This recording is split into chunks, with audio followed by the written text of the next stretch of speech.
तो चलो बच्चों आज का क्लास स्टार्ट करते हैं हम लोग, है ना? वैसे भी काफी वक्त हो गया। हम लोग पढ़ रहे थे केमिकल रिएक्शंस एंड इक्वेशंस, उसका डिस्कशन हमने स्टार्ट किया था और इंट्रोडक्शन हमने कर लिया था। ठीक है, तो क्या क्या डिस्कस किया था हमने? तो सबसे पहले हमने स्टार्ट की थी, जो बातें की थी उसमें हमने फिजिकल चेंज और केमिकल चेंज के बारे में समझा था। रिवर्सिबल और रिवर्सिबल चेंज के बारे में समझा था। चारों को अलग अलग पढ़ने की कोशिश की थी हमने, है ना? वो डिफरेंस समझने की कोशिश की थी हमने कि फिजिकल चेंज एक्चुअली क्या होता है, रिवर्सिबल चेंज एक्चुअली क्या होता है, केमिकल चेंज क्या होता है, इरिवर्सिबल चेंज क्या होता है और किस तरीके से फिजिकल चेंज को रिवर्सिबल चेंज से रिलेट किया जाता है ना? साथ में हमने ये भी बात की थी कि ऐसा नहीं है कि सारे के सारे फिजिकल चेंज रिवर्सिबल हो जाएंगे। जैसे टीयरिंग अ पेपर, हमने एक एग्जांपल लिया था कि पेपर को फोल्ड करना is a physical change, shape और साइज में बदलाव आ रहा होता है। बट पेपर को फाड़ देना is also a physical change. अंतर बस ये है कि folding a paper is a physical change and a reversible change, but tearing a paper is just a physical change, वो रिवर्सिबल नहीं है, वो वापस उस फॉर्म में नहीं जाएगा। फिर हमने केमिकल चेंज के बारे में बात की, तो हमने जाना था कि जहां केमिकल फॉर्म में बदलाव आ रहा हो उसको हम लोग केमिकल चेंज कहते हैं। जहां नई सब्सटेंसेस का फॉर्मेशन हो रहा हो उसको हम लोग केमिकल चेंज कहते हैं। और हमने ये भी बात कर लिया था कि कैसे केमिकल चेंज इरिवर्सिबल होता है, और ये भी समझ लिया था कि कैसे केमिकल चेंज रिवर्सिबल भी हो सकता है ना। रिवर्सिबल रिएक्शंस का एग्जांपल लेके बात की थी हमने। ये डिस्कशंस हो चुकी हैं ऑलरेडी। ठीक है, उसके बाद हमने फॉर्मली स्टार्ट किया था केमिकल रिएक्शन के बारे में समझना।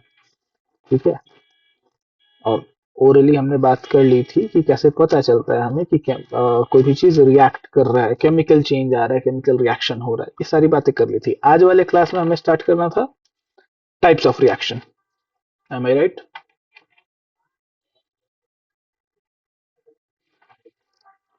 ठीक।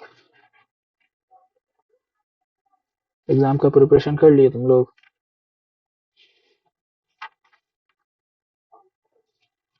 हम्म। ठीक है, देखो चूंकि ये रिवीजन क्लास है तो बहुत ज्यादा चीजें हम लोग, मतलब कुछ चीजें हम लोग स्किप कर रहे हैं। पहली चीज, केमिकल इक्वेशन तुमको आता होगा, सबको आता होगा केमिकल इक्वेशन लिखना, ये मैं मान के चल रहा हूँ। ठीक है, साथ में ये मान के चलता हूँ कि आपको केमिकल इक्वेशंस को बैलेंस करना आता होगा। ठीक है, आता है ना? ठीक है, जिनको नहीं आता है बाबू सीख लो जाके। ठीक है, जितने लोग ऐसे हैं जिनको आज तक केमिकल इक्वेशन बैलेंस करना नहीं आया वो सीख लीजिएगा। ठीक है, आज हमें स्टार्ट करना था टाइप्स ऑफ केमिकल रिएक्शन।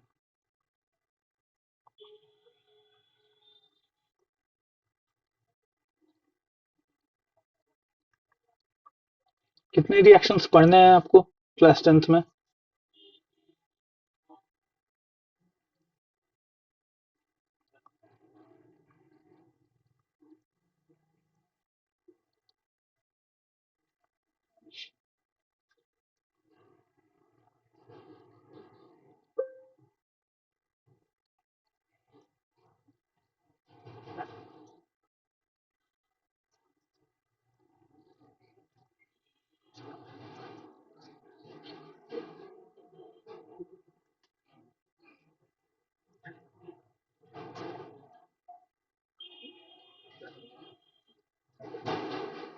सबसे पहले तो इन्हीं चारों रिएक्शन के बारे में बात करनी है ना।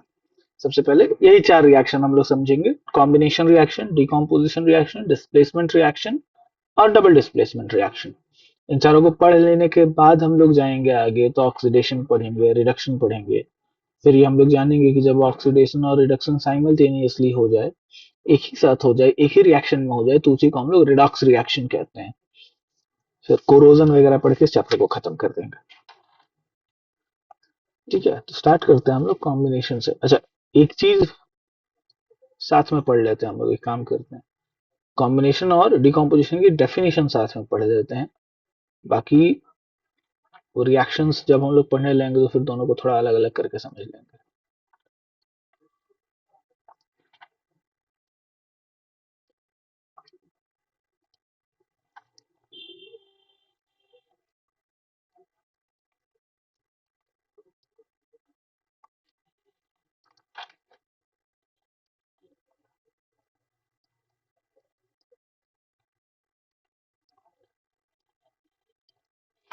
देखो, अब जैसा आप नाम पढ़ के ही अंदाजा लगा लेते हो, एक ऐसा रिएक्शन जिसमें चीजें कंबाइन करती हैं, चीजें आपस में जुड़ जाती हैं, उसको हम लोग कह देते हैं कॉम्बिनेशन रिएक्शन, है ना। और वैसा रिएक्शन जिसमें चीजें डिकम्पोज करती होंगी, उनको हम लोग कह सकते हैं डिकम्पोजिशन रिएक्शन, है ना। ये तो आसान लगता है सुन के। डेफिनेशन की भी अगर हम लोग बात करें इनकी, तो वो भी कुछ ऐसे ही है, मिलती जुलती। ठीक है, कॉम्बिनेशन रिएक्शन में क्या हो रहा होता है कि दो या दो से अधिक रिएक्टेंट्स आपस में जुड़ के कंबाइन करके एक प्रोडक्ट बना रहे होते हैं। ठीक है,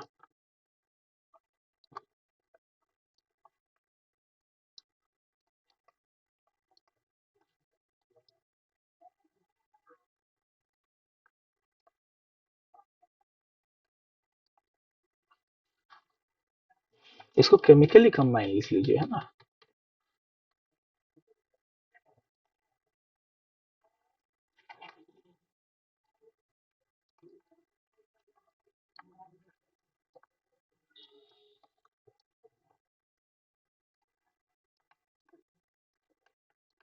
जब दो या दो से अधिक रिएक्टेंट्स, यानी ऐसा कोई भी पर्टिकुलर एटम, कोई भी मॉलिक्यूल, कोई भी कंपाउंड हो, दो हो वैसा, ठीक है, दो कंपाउंड्स हो जाए, दो मॉलिक्यूल्स हो जाए, एक मॉलिक्यूल आ जाए, एक एटम आ जाए, एक कंपाउंड एक एटम आ जाए, या दो एटम आ जाए, कम से कम दो, दो से अधिक भी हो सकते हैं। दो या दो से अधिक रिएक्टेंट्स जब एक दूसरे के साथ रिएक्ट करते हैं, केमिकली कंबाइन करते हैं रिएक्ट करके, और एक प्रोडक्ट बनाते हैं, तो वैसे रिएक्शन को हम लोग कह देते हैं कॉम्बिनेशन रिएक्शन।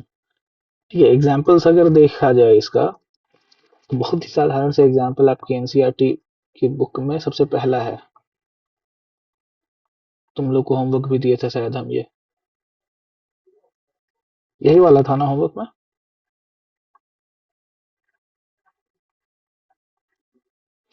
बताओ।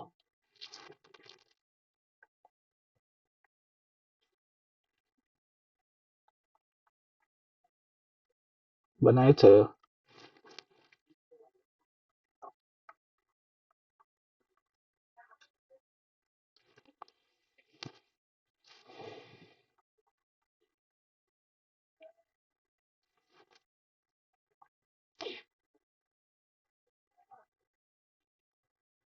ठीक है,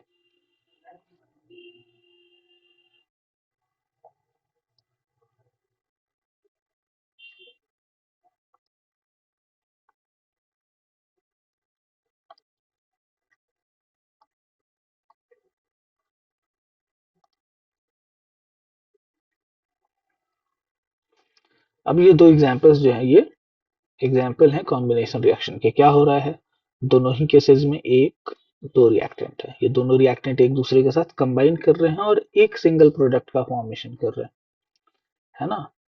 तो वैसा कोई भी रिएक्शन, ऐसा कोई भी केमिकल रिएक्शन जिसमें दो या दो से अधिक रिएक्टेंट केमिकली कंबाइन करते हैं आपस में और एक प्रोडक्ट देते हैं, उसको हम लोग कॉम्बिनेशन रिएक्शन कहते हैं।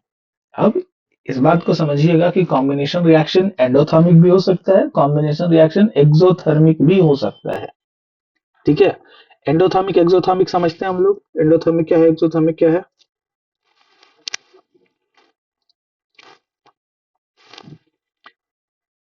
शायद बात किया था हमने लास्ट क्लास में। एंडोथर्मिक रिएक्शन वो रिएक्शन है जिसमें हीट आपको देना पड़ता है या हीट एब्जॉर्ब करता है।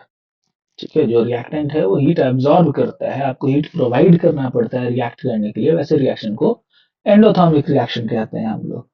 और वैसा रिएक्शन जिसमें हीट रिलीज होती है, या ये कहते हैं टेम्परेचर बढ़ जाता है, वैसे रिएक्शन को हम लोग कहते हैं एक्सोथर्मिक रिएक्शन।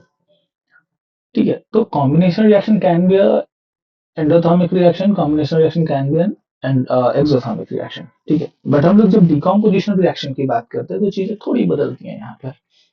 ठीक है, डिकम्पोजिशन रिएक्शन क्या है, सबसे पहले तो ऐसा समझ लो कि ये लगभग लगभग उल्टा है कॉम्बिनेशन का। ठीक है, यहाँ दो चीजें जुड़ के एक प्रोडक्ट बना रही हैं, या दो से अधिक रिएक्टेंट्स मिलके एक प्रोडक्ट बना रहे हैं, वहां रिएक्टेंट एक होगा, बट किसी भी मेथड के थ्रू, किसी पर्टिकुलर कंडीशन में वो टूट रहा होगा और दो या दो से अधिक छोटे मॉलिक्यूल्स या एटम्स का फॉर्मेशन कर रहा होगा। ठीक है, उसको देखते हैं।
ठीक है, किस रिएक्शन को हम लोग डिकम्पोजिशन रिएक्शन कह देते हैं?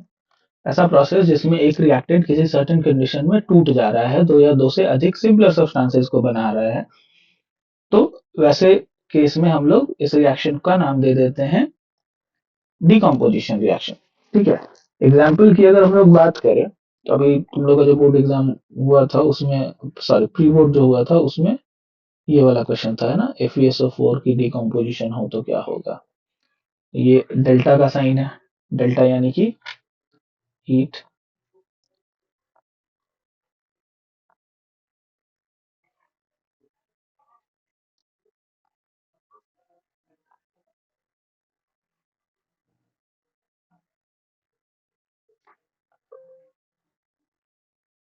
हीट की सप्लाई को डिनोट करने के लिए इस्तेमाल करते हैं हम लोग इसका।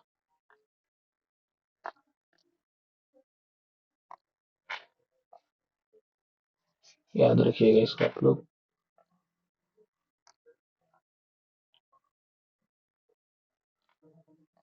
तो FeSO4 जो है, जब हम लोग इसको हीट प्रोवाइड करते हैं तो ये टूटता है Fe2O3 में, साथ ही साथ इससे बन रही होती है सल्फर डाइऑक्साइड गैस, और सल्फर ट्राइऑक्साइड का भी फॉर्मेशन हो रहा होता है। ठीक है, तो इस टाइप से रिएक्शन होता है। एक रिएक्टेंट था, आपने एक सर्टेन कंडीशन प्रोवाइड किया, क्या आपको एक सर्टेन अमाउंट ऑफ हीट देना होगा। जब आप ऐसा करते हो तो वो डिकम्पोज करता है, वो फेरस सल्फेट जो है वो टूट गया फेरिक ऑक्साइड में, सल्फर डाइऑक्साइड में और सल्फर ट्राइऑक्साइड में। ठीक है, तो सिंपलर सब्सटेंसेस का फॉर्मेशन हुआ है। ठीक वैसे ही जब हम लोग इलेक्ट्रिसिटी पास कराते हैं वाटर में, लिक्विड फॉर्म में है, जब हम लोग इलेक्ट्रिसिटी पास कराते हैं,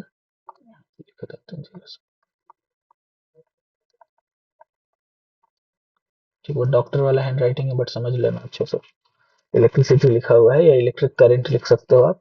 जब हम लोग इलेक्ट्रिसिटी पास कराते हैं तो फॉर्मेशन होता है हाइड्रोजन गैस का। ठीक है, साथ ही साथ फॉर्मेशन होता है ऑक्सीजन गैस का। ठीक है, ये दो गैसेस रिलीज हो जाते हैं, ये हो गया बैलेंस रिएक्शन। ठीक है, तो क्या हुआ यहाँ पे, जब हम लोग बात करते हैं डिकम्पोजिशन रिएक्शन की, तो हम लोग ये देख पाते हैं कि यहाँ पे कॉम्बिनेशन से थोड़ा उल्टा हो रहा है। कॉम्बिनेशन में क्या हो रहा था कि रिएक्टेंट एक से ज्यादा होते थे, प्रोडक्ट एक बनता था। डिकम्पोजिशन में क्या है, रिएक्टेंट एक है, प्रोडक्ट एक से ज्यादा है। ठीक है, अब कॉम्बिनेशन की जब हम लोग बात कर रहे थे तो हमने ये कहा कि combination can be an endothermic reaction, combination can be an exothermic reaction. ठीक है, लेकिन in chemistry most of the decomposition reactions are endothermic in nature। ज्यादातर जो decomposition reactions हैं वो endothermic है नेचर में। ठीक है, क्योंकि आपको हीट की सप्लाई करनी पड़ रही है तब जाके रिएक्शन होता है। ठीक है, कॉम्बिनेशन रिएक्शन उतना ही था, कुछ इंपॉर्टेंट रिएक्शंस हैं उसमें, वो हम लोग डिस्कस कर लेते हैं, उसके बाद डिकम्पोजिशन रिएक्शंस की टाइप्स पर आएंगे हम लोग।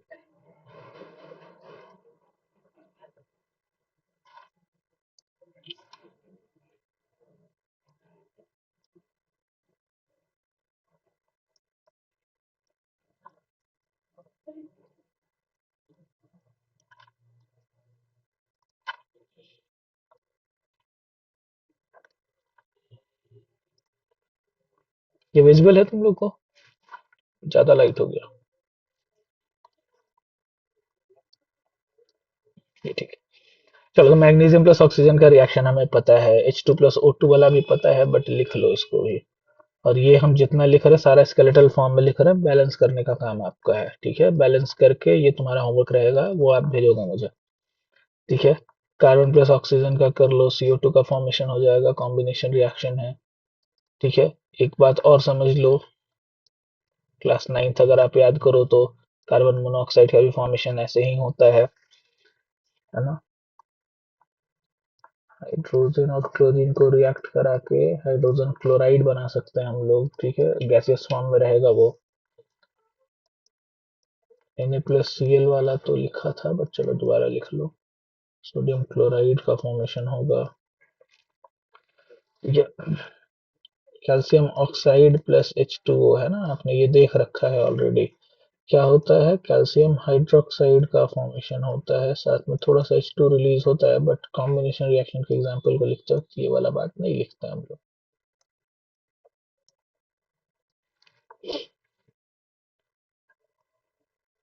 इन भाई साहब का नाम क्या है, किसी को पता है NH3 किसको कहते हैं?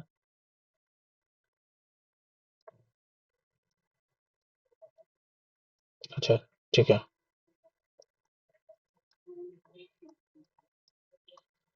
सल्फर डाइऑक्साइड अगर ऑक्सीजन के साथ रिएक्ट करे तो क्या बनाता है? ठीक है। तो ये 8 रिएक्शंस हैं, काफी कॉमन से रिएक्शंस है। आपको करना क्या है, हम लिख दे रहे हैं, बोर्ड हम दोबारा ओपन करेंगे, दिखेगा ये मुझे।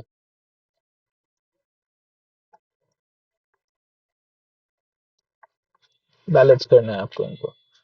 ठीक है, बैलेंसिंग आपने सीखी हुई है तो आपको पता है कि कैसे बैलेंस करते हैं। अच्छा, तुम लोग नोट कर रहे हो क्या ये? रुक जाए हम या आगे बढ़े? हाँ ठीक है, अच्छी बात है, काम चोर हो तुम लोग, स्क्रीनशॉट ही ले लो। अच्छा ठीक।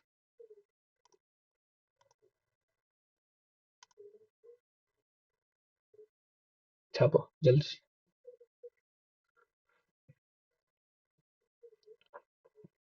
इसका मतलब ये थोड़ी कि काम चोर नहीं हो, काम चोर तो फिर भी मानेंगे हम। हाँ ठीक।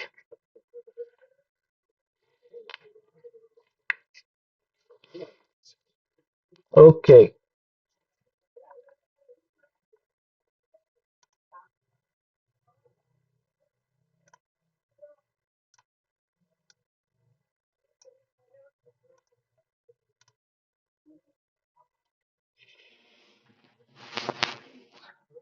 डिकम्पोजिशन रिएक्शंस की बात कर रहे थे हम लोग, उसके टाइप पे आते हैं हम लोग।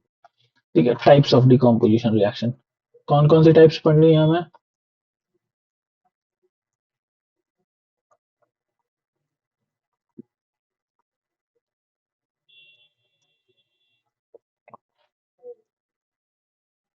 आलसी सब जवाब दो।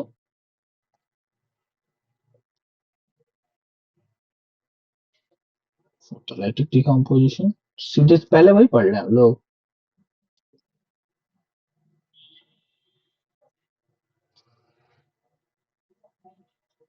ठीक है।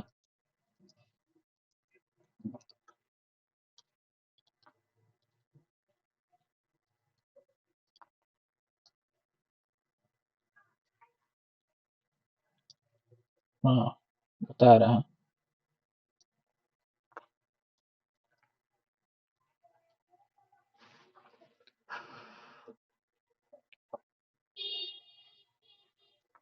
इसीलिए अभी छापना नहीं है, साथ साथ छापने में चक्कर में गलती मत कर देना, हम अभी उसको बड़ा करेंगे।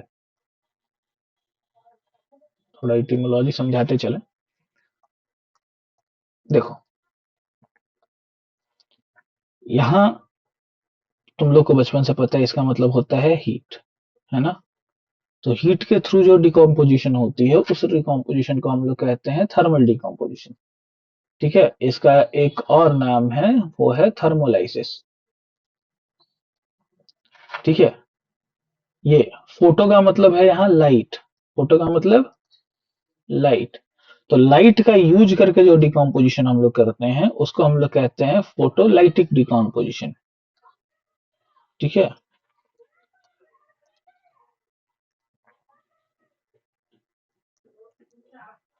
ये डिकम्पोजिशन हो जाएगी फोटोलाइटिक डिकम्पोजिशन। इसका एक और नाम होता है, वो होता है फोटोलाइसिस।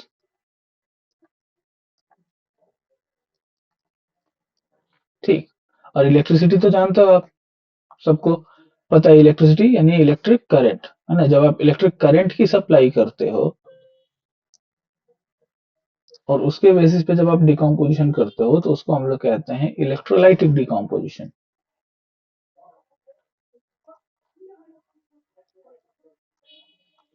ठीक है, यहाँ लिख ही देते हैं।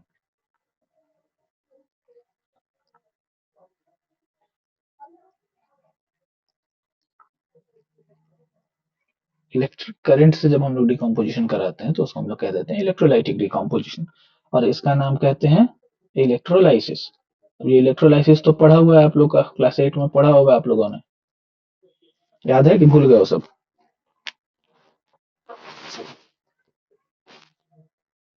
बोलो।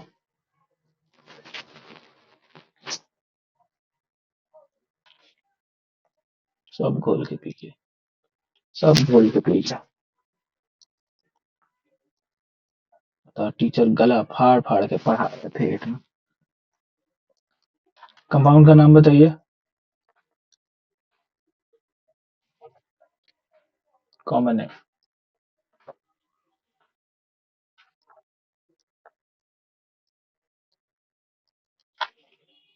ठीक है। किस टाइप का डिकम्पोजिशन है ये?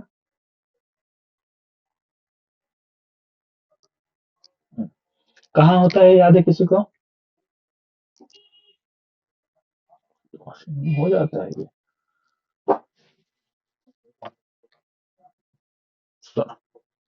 व्हाइट वॉशिंग का जो पूरा प्रोसेस है ना, उसको ऐसे समझना। CaO कैल्शियम ऑक्साइड जो है वो आपके पास रहता है ना, चूना जिसको कहते हो आप उसको वाटर में मिक्स करते हो, CaOH होल 2 का फॉर्मेशन होता है, आप उससे व्हाइट वॉश करते हो। ठीक है, अब ये ब्लूइश व्हाइट कलर का है, अपीयरेंस देता है, मिल्की व्हाइट अपीयरेंस देता नहीं है। ये CaOH होल 2 जब कार्बन डाइऑक्साइड के साथ रिएक्ट करता है तो CaCO3 कैल्शियम कार्बोनेट का फॉर्मेशन करता है। ठीक है, लाइमस्टोन जिसको हम लोग कहते हैं, कॉमन नेम जिसका है। अब ये कैल्शियम कार्बोनेट का लेयर मिल्की व्हाइट होता है, वो आपकी दीवारों पे चमकता हुआ रहेगा। But with the passage of time, जो धूप की किरणें जो है उसके साथ जो हीट जा रही है, उस हीट के कारण ये कैल्शियम कार्बोनेट धीरे धीरे धीरे धीरे डिकम्पोज करता है। ठीक है, और फॉर्मेशन करता है कैल्शियम ऑक्साइड का और कार्बन डाइऑक्साइड का। ठीक है, तो कार्बन डाइऑक्साइड तो खैर गैसियस फॉर्म में एटमोस्फेयर में चला गया, कैल्शियम ऑक्साइड सॉलिड फॉर्म में वही दीवार पे रहता है। इसीलिए आप देखोगे व्हाइट वॉशिंग के कुछ वक्त के बाद से, 2 4 6 महीने के बाद से, 1 साल के बाद से आपके कपड़ों में वो चूना लगने लगता है ना।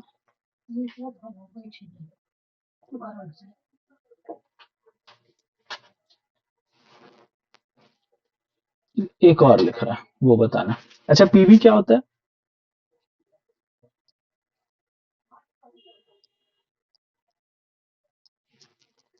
लेड होता है, लीड नहीं होता है, लेड होता है।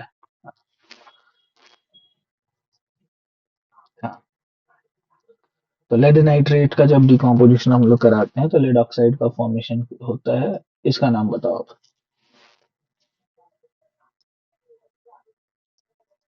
NO2 का नाम बताओ। ठीक है,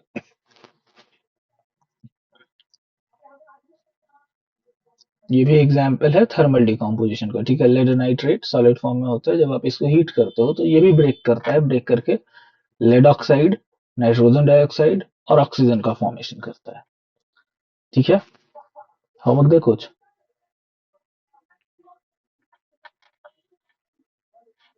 हम्म।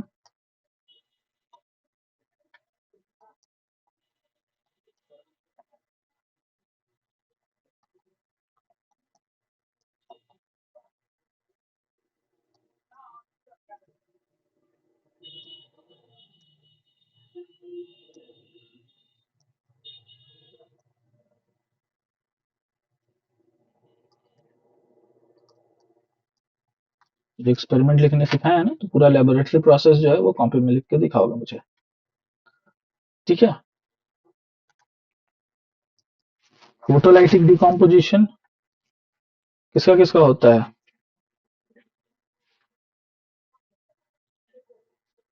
अच्छा, एक मिनट। हाँ, छापो।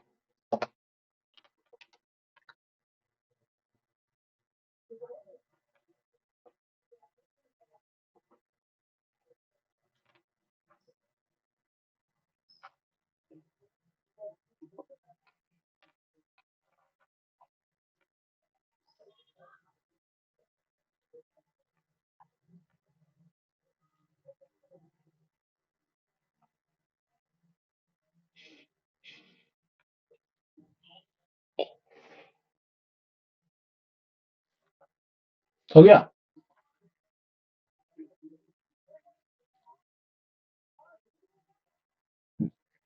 ठीक है।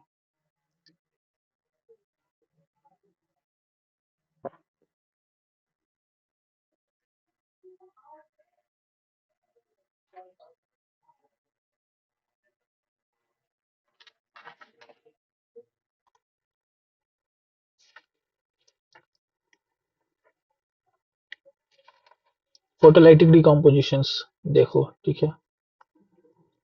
ये क्या है?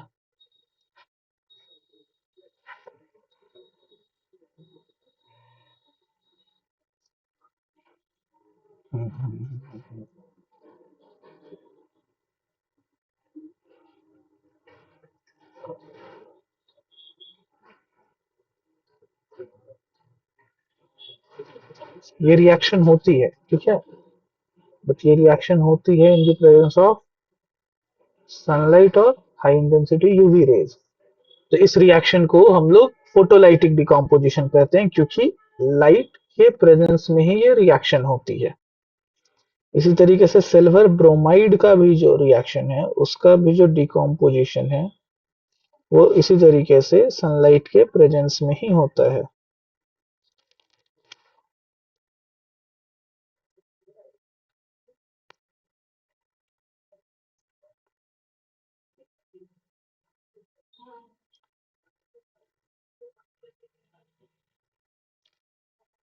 ठीक है, तो ये दोनों एग्जाम्पल हैं किसकी?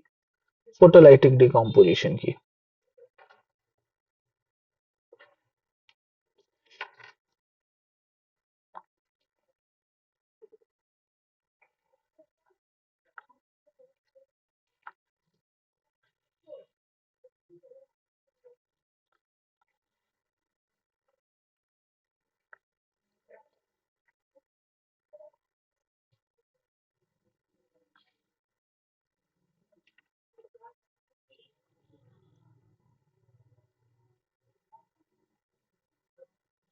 मॉल्टेन फॉर्म में सोडियम क्लोराइड को अगर ले लिया जाए, तो कौन सी डिकम्पोजिशन से सोडियम और क्लोरीन का फॉर्मेशन हो जाएगा, बताइए जरा।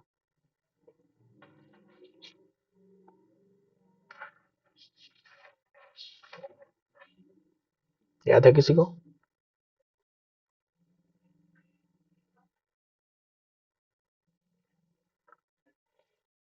कौन सा डिकम्पोजिशन है ये जो रिएक्शन लिख रहे हैं?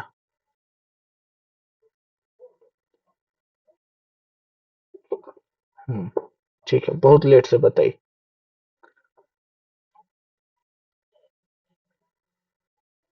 हम्म। ठीक। क्लियर हुआ कॉम्बिनेशन रिएक्शन और डिकम्पोजिशन रिएक्शन, इसमें किसी को कोई दिक्कत है, कोई डाउट है, कोई कुछ पूछना चाहता है इसमें?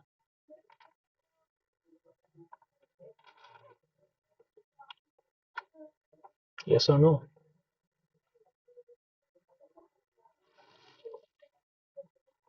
देखो,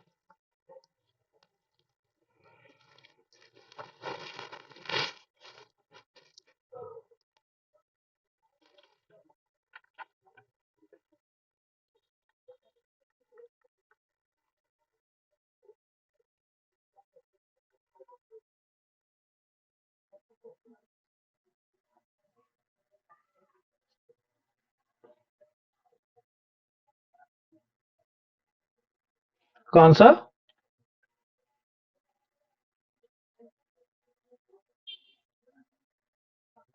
चलो रिपीट करो, क्या समझाना है?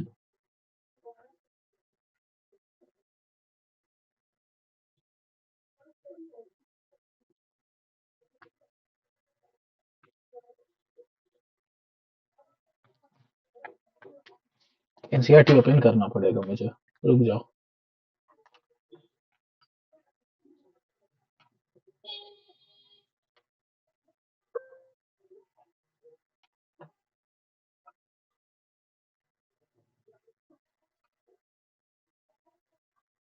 मैंने अपने सारे कैशबैक वाले।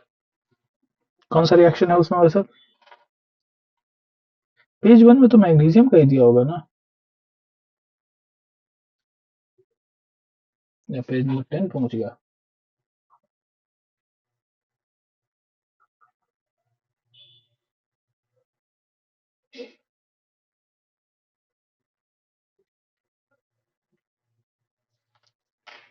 खुल रहा है, बता देंगे हम उसको। डिस्प्लेसमेंट पे आते हैं तब तक, ठीक है। डिस्प्लेसमेंट रिएक्शन क्या है? वैसा रिएक्शन जिसमें क्या होता है?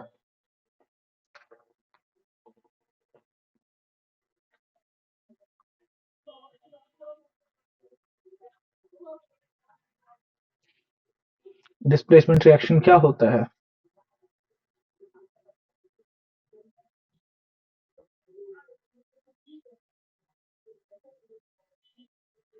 हम्म,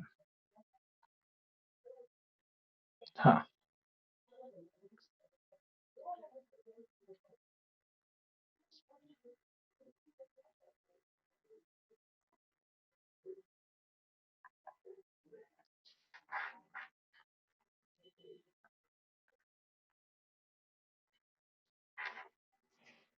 तो वैसा रिएक्शन जिसमें एक एलिमेंट दूसरे एलिमेंट को उसके कंपाउंड से डिस्प्लेस कर देता है और खुद उसके साथ रिएक्ट करता है, ठीक है।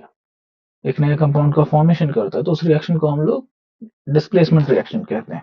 अब ऐसे केस में होता क्या है, जो वीकर एलिमेंट है, जो लेस रिएक्टिव एलिमेंट है, वो उसी को डिस्प्लेस किया जाता है।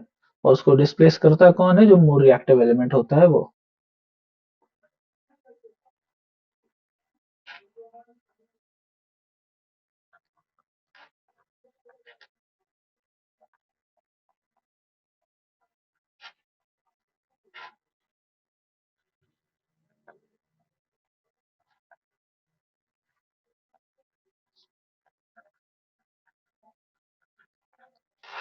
ठीक है, लेस रिएक्टिव एलिमेंट को डिस्प्लेस कर देता है मोर रिएक्टिव एलिमेंट, और नए कंपाउंड का फॉर्मेशन कर लेता है। इसी वाले रिएक्शन को हम लोग कहते हैं डिस्प्लेसमेंट रिएक्शन। हाँ Arpita, carry out the following activity वाला है ना। Take about 2 gram of barium hydroxide in a test tube, add 1 gram of ammonium chloride and mix with the help of glass rod. Touch the bottle of the test tube with the palm. What do you feel? Is it an exothermic reaction or endothermic reaction? क्या करना है इसमें? बस हाँ, बस check कर लेना है एक्सोथर्मिक है एंडोथर्मिक है।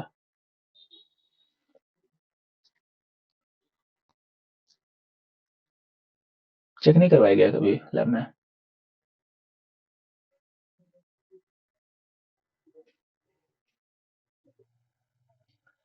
एंडोथर्मिक है। जब आप ये रिएक्ट कराइएगा, टेस्ट ट्यूब को टच करेगा, वो पूरा ठंडा हो चुका होगा, ठीक है। कर सकते हैं इसको हम लोग, ऐसा नहीं। एंडोथर्मिक रिएक्शन है वो। ये पूछा भी था ना अभी तुम लोग के पिछले प्री बोर्ड में, इससे रिलेटेड क्वेश्चन। हमको लगता है एमसीक्यू में था तुम लोग का।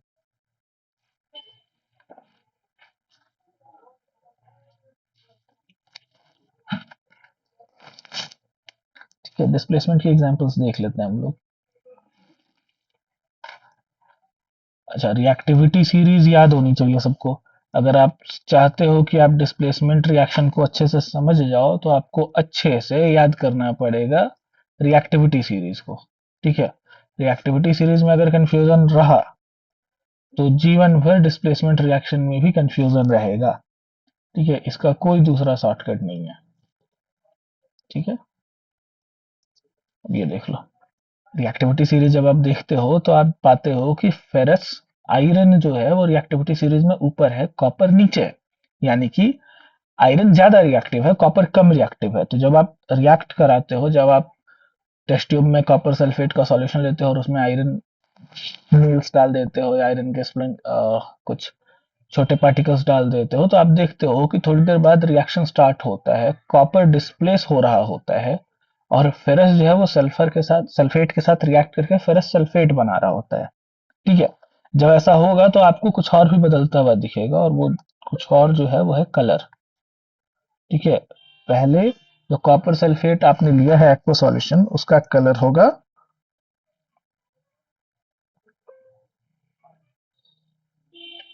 ब्लू, ठीक है। जब लेकिन कॉपर हटेगा, डिस्प्लेस होगा वहां से, और फेरस उसके साथ रिएक्ट करेगा, फेरस सल्फेट का जब फॉर्मेशन होगा, तो ये कलर आपको धीरे धीरे बदलती हुई दिख जाएगी ग्रीन में। साथ ही साथ आपको क्या दिखेगा? रेडिश ब्राउन डिपोजिट्स आपको दिखेंगे, क्योंकि सॉलिड फॉर्म में है।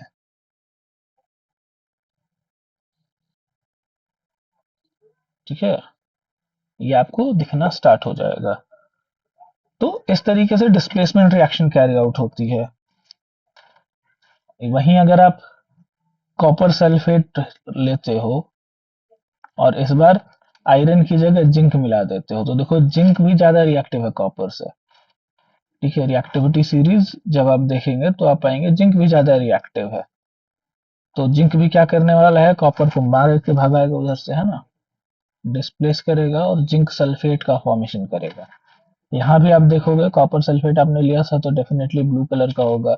Zinc sulphate is a colourless liquid. ठीक है, तो धीरे धीरे आपको ब्लू कलर फेड होता हुआ दिखेगा। ठीक है, रेडिश ब्राउन कलर का कॉपर का डिपॉजिट होता हुआ आपको दिखेगा।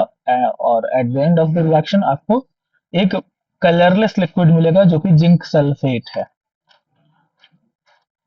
ठीक है, और कुछ रिएक्शंस सिल्वर नाइट्रेट का देख लो। सिल्वर नाइट्रेट को किससे डिस्प्लेस करा दिया जाए, कॉपर से कराया जाए?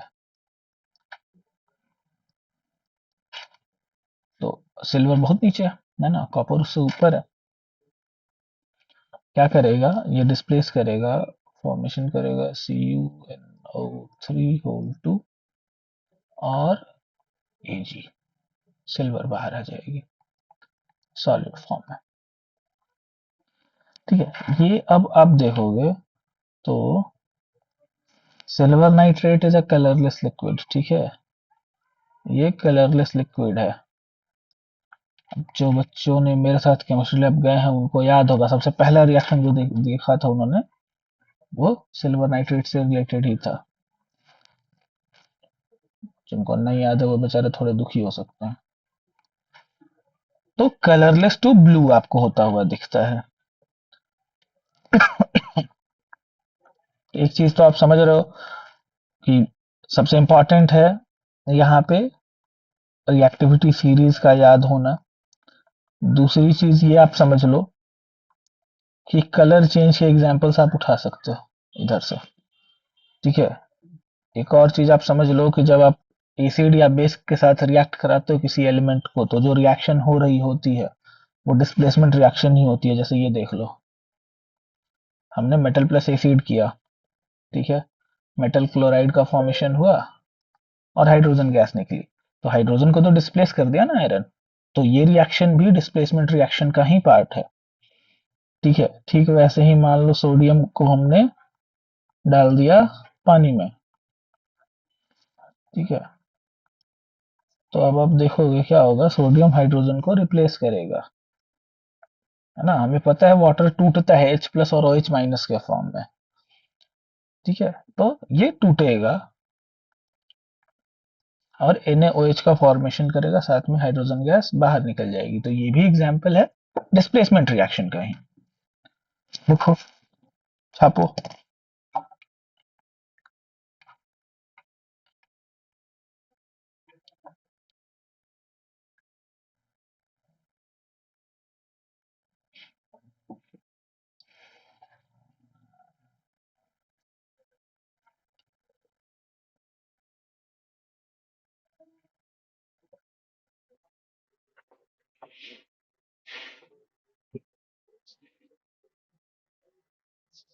लिख लिए?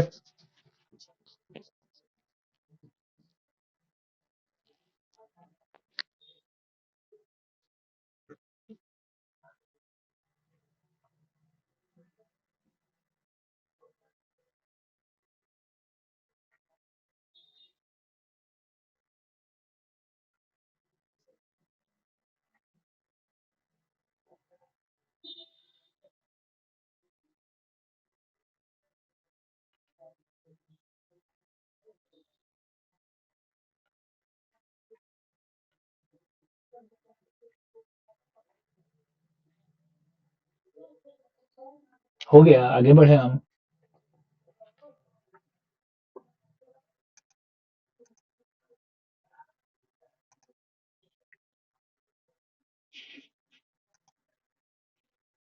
इसीलिए पहले ही पूछ रहे थे।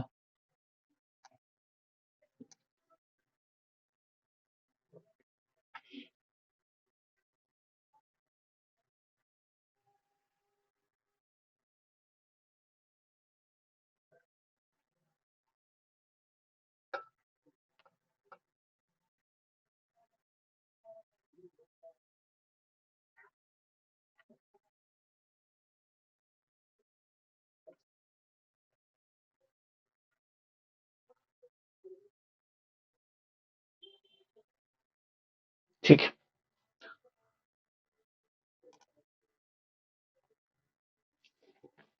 डबल डिस्प्लेसमेंट रिएक्शन पे आते हैं हम लोग।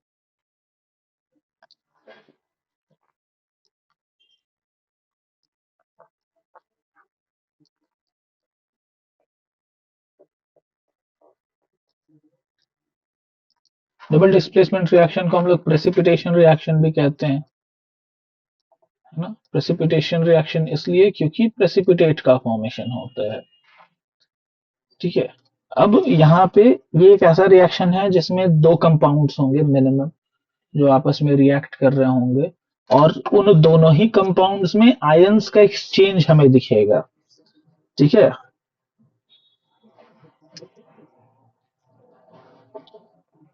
तो ऐसे लिख लेते हैं हम लोग।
ठीक है, क्या हो रहा होता है, दो या दो से अधिक कंपाउंड्स होंगे, जनरली दो कंपाउंड्स के साथ बात करते हैं हम लोग, और ये दोनों कंपाउंड्स के आयंस या इनके एटम्स जो हैं वो आपस में एक दूसरे को डिस्प्लेस कर रहे होते हैं। डिस्प्लेस कर रहे होते हैं यानी कि आयनिक एक्सचेंज चल रही होती है ना। जैसे मान लेते हैं एक कंपाउंड है सोडियम सल्फेट।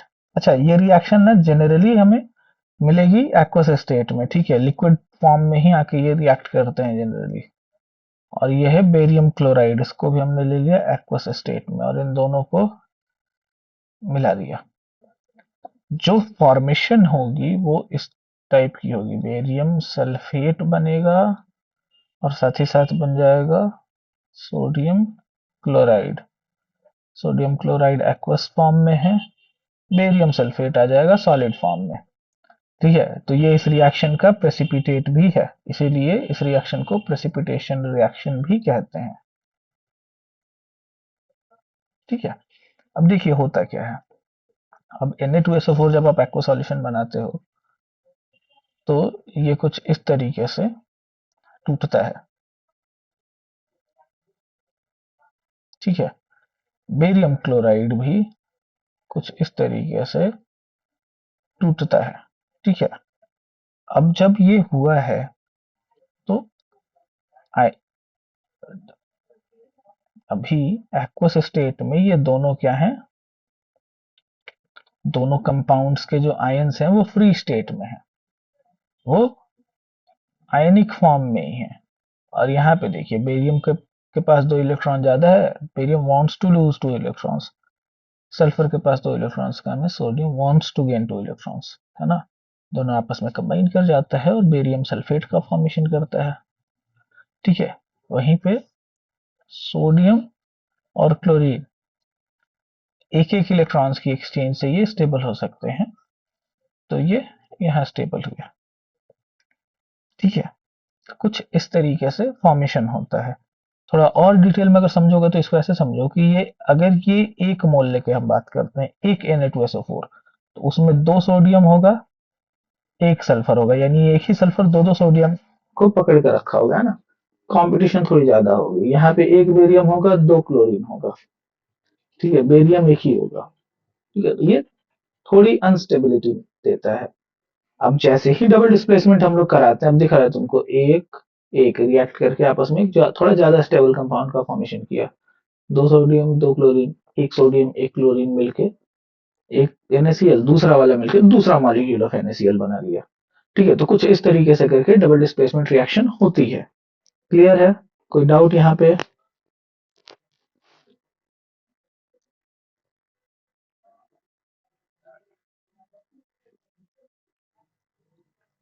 ठीक है, सिल्वर नाइट्रेट एक्वा सॉल्यूशन में अगर इसको भी ले लें हम लोग और सोडियम क्लोराइड के साथ रिएक्ट कराएं, ठीक है, तो हमें दिखेगा सिल्वर क्लोराइड का फॉर्मेशन होता हुआ, जो कि हमारा प्रेसिपिटेट भी होगा, सॉलिड फॉर्म में होगा। साथ ही साथ सोडियम नाइट्रेट का फॉर्मेशन होगा, जो कि एक्वा स्टेट में होगा। ठीक है, तो ये इसका प्रेसिपिटेट हो जाएगा। पीपीटी लिख के डिनोट किया जाता है प्रेसिपिटेट को। तो केमिस्ट्री से रिलेटेड चीजें में कहीं पीपीटी दिख जाए तो पावर पॉइंट प्रेजेंटेशन मत समझिएगा उसको, दैट इज प्रेसिपिटेट। ठीक है, क्लियर है? कोई दिक्कत है तो बताइए आप मुझे यहाँ पे। If not we will end this class here. और फिर oxidation reduction redox corrosion rancidity ये अगले क्लास में पढ़ के खत्म करेंगे इस चैप्टर को।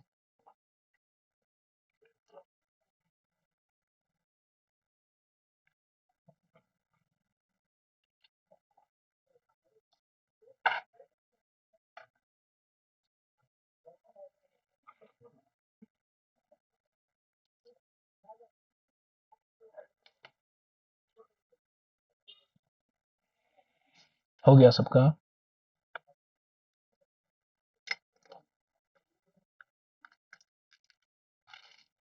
ठीक है, गुड। तो इस क्लास को खत्म किया जाए यहीं पे। Any doubt? डाउट हो भी तो चैट बॉक्स में लिख देना। रिकॉर्डिंग रोकते हैं अब हम।